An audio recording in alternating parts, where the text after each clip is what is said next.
Alright, so here we go, and this is the sword when it's assembled.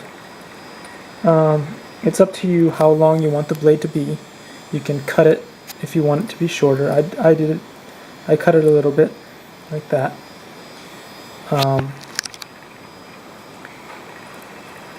And it basically fits together quite simply.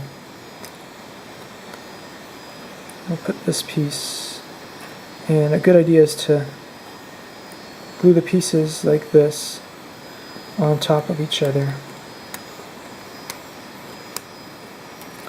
so that they sort of wedge in together like that, and then you'll have the handlebar over there. It prints out pretty quickly, and it's already pre-sized so that it'll work perfectly even on the smaller machines.